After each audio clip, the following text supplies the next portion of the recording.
sometimes I feel like I get so focused on just getting the words out that I totally forget to think about, like what the best words even are. Oh, trust me, I get it. Yeah. It's easy to just grab the first words that come to mind.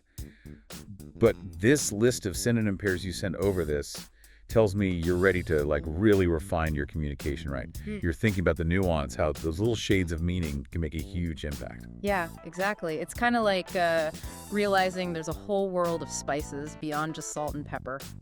Perfect analogy. And just like with spices, choosing that perfect synonym can make your language so much richer, so much more interesting. Add layers, complexity, even a little bit of magic. Okay, so let's just jump right in then. I'm looking at this pair here, hilarious versus funny. I gotta admit, I use these interchangeably sometimes, but I have a feeling you're gonna tell me that's not the whole story. Well, sure, they both describe something that makes us laugh, but hilarious takes it up a notch. Imagine you're watching a stand-up comedian.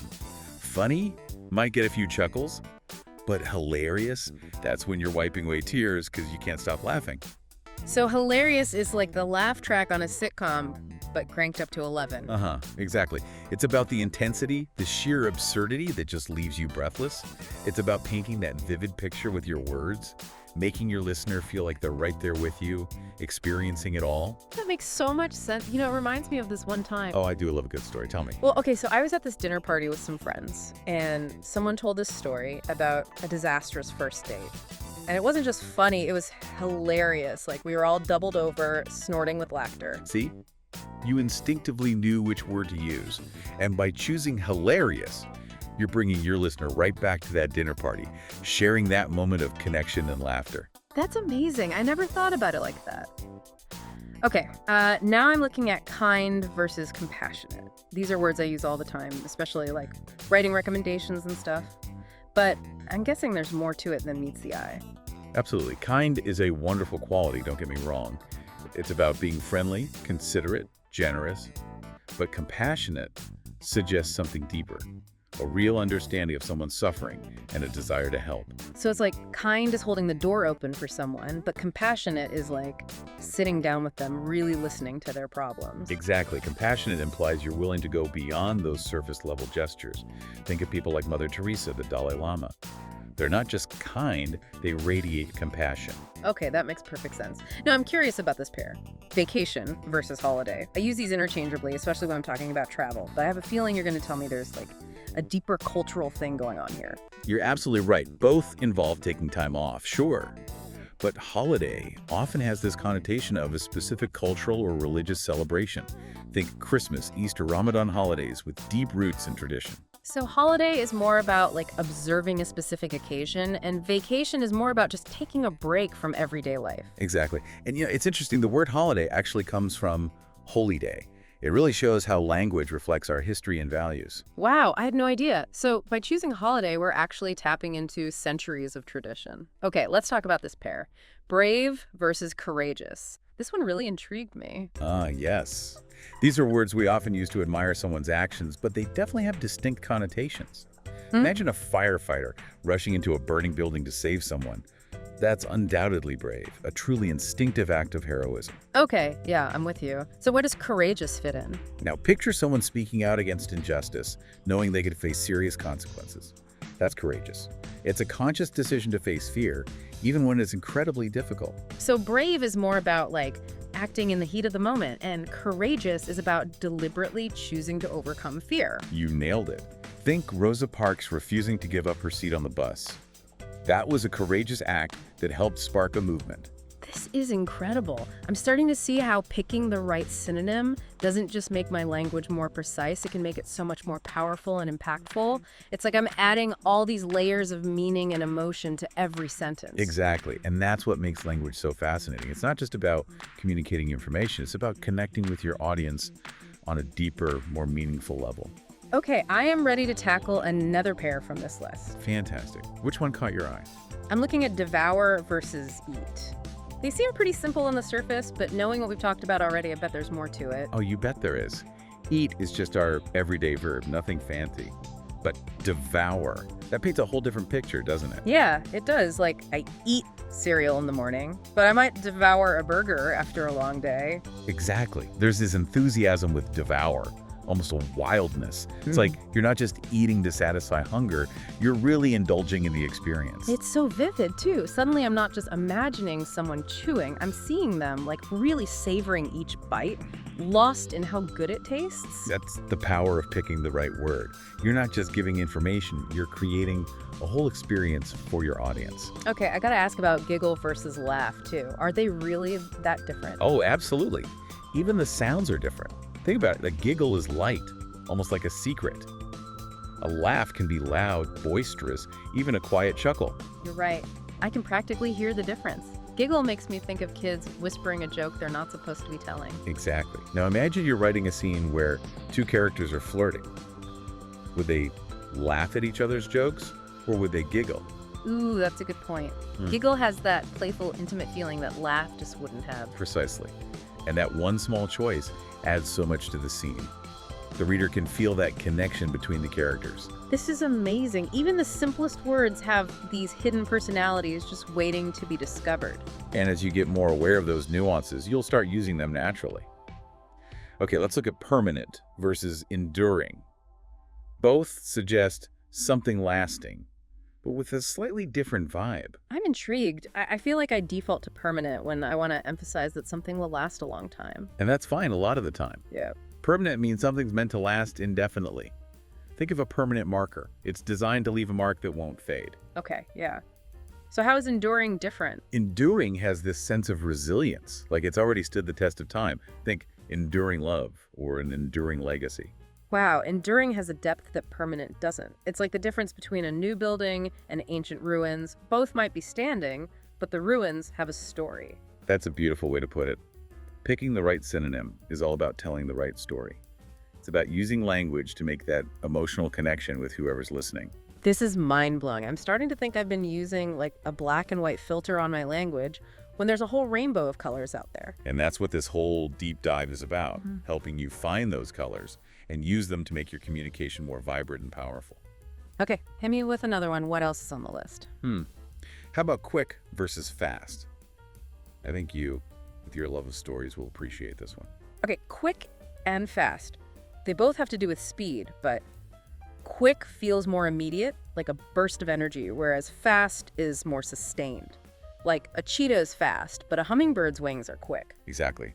Quick is often about actions that happen in a really short amount of time, while fast suggests that high speed lasting longer.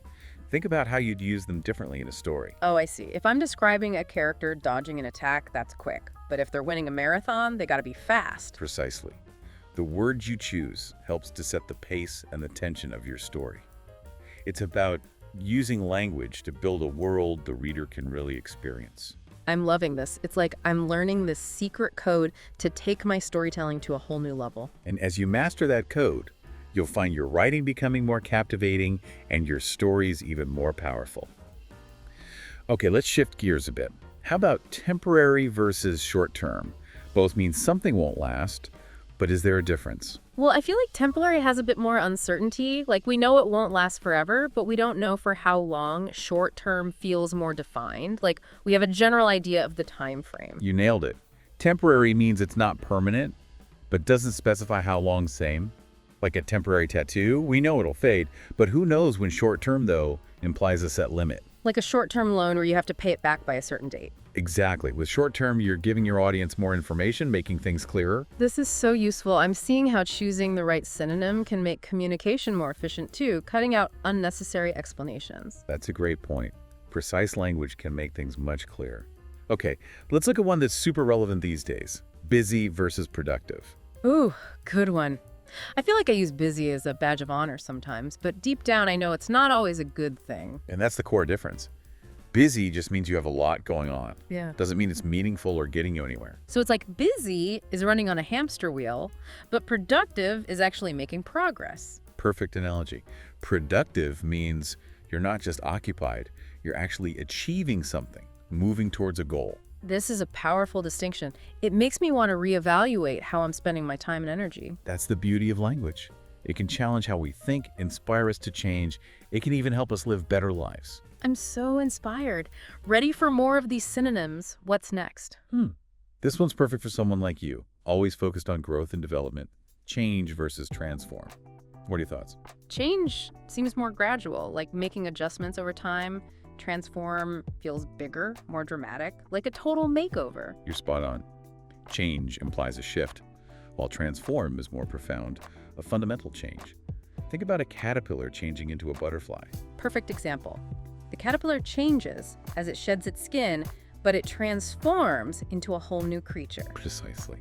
And transform evokes a sense of wonder, emphasizing how big the change really is. I'm loving this. It's like I'm unlocking this secret language that lets me express myself more precisely with more impact. And as you explore this language, you'll find yourself not just choosing words, but really crafting them, using them to create the exact impact you want. I feel so empowered. What else is in store on this synonym journey? Well, this pair might surprise you. Easy versus simple. Seem pretty similar, right? Yeah, I use them interchangeably all the time, but I know you're about to tell me there's a difference I've been missing. And it's an interesting one. Easy means something doesn't take much effort. Think easy chair. It's designed for comfort, relaxation. Makes sense. So where does simple fit in? Simple means straightforward, uncomplicated. A simple recipe has few ingredients, easy to follow instructions. So easy is about effort, and simple is about complexity. Exactly. And while they overlap, there are subtle differences. A task could be easy, but not simple, like assembling furniture. It's easy if you have the right tools, but not simple if the instructions are terrible. Great example. Choosing the right word can avoid a lot of confusion. Absolutely. One of the most important things about language is that it helps us understand each other. Okay, let's look at another pair. Walk versus stroll. What do you think? Walk is just, walking, putting one foot in front of the other. But stroll sounds more leisurely, maybe even romantic. Right. Walk is purely functional. Stroll suggests a more enjoyable experience. Imagine a scene in a park. Are the characters walking or strolling? If they're just getting from one place to another, they're walking. But if they're enjoying the scenery, taking their time, maybe holding hands, that's strolling. Exactly. Stroll sets a whole different mood, much more peaceful and relaxed. I'm loving this. It's like we're adding background music to our language, setting the mood with each word. Language is so powerful. It's not just about information, it's about atmosphere, feeling, a whole world for your audience to enter. Okay, how about look versus glance? Is there really a difference there? Oh, a big one. Look is our everyday word. You're consciously looking at something, but a glance is quick, almost unconscious. Think about how you'd use them in a story. If a character is suspicious, they might look at someone carefully. But if they're trying to be sneaky, they might glance at them when no one's paying attention. Exactly. Glance adds a layer of mystery. What did the character see? How will they react? It keeps the reader guessing. I'm seeing how these little word choices can completely change a story. And as you become more aware of these nuances, you'll start using them without even thinking, adding so much depth to your writing. Okay, give me another pair. How about trip versus journey? I know you love exploring different cultures, so I think you'll like this one. Trip seems like just going somewhere, but journey has a deeper meaning, more metaphorical. You got it. Trip is just the act of traveling, but journey suggests a transformation, both physically and emotionally. Think about how you'd use them to describe personal growth. So moving to a new city is a trip, but going through a major life change is a journey. Exactly. And with journey, you elevate the whole experience. It's not just about the destination, it's about the lessons learned along the way. I'm loving this. It's like synonyms can add symbolism to our language, make it multi-layered. Language is amazing, isn't it? It's not just about facts, it's about expressing our feelings and experiences in a way that connects with others. Okay, hit me with another one. I'm ready for it. Let's see. How about problem versus challenge? What comes to mind? Problem feels negative, like something that needs fixing. But challenge is more positive, even exciting. You're right on the money. Problem's an obstacle, something that needs to be overcome, often urgently. So problem is a flat tire on the way to a meeting, but challenge is training for a marathon. Exactly. Challenge suggests a chance to grow, to push yourself. This is such a great distinction. It's like changing your perspective, seeing obstacles as opportunities. And that's the power of language, right? It can change how we see the world. Okay, what else do we have? I'm on a roll. How about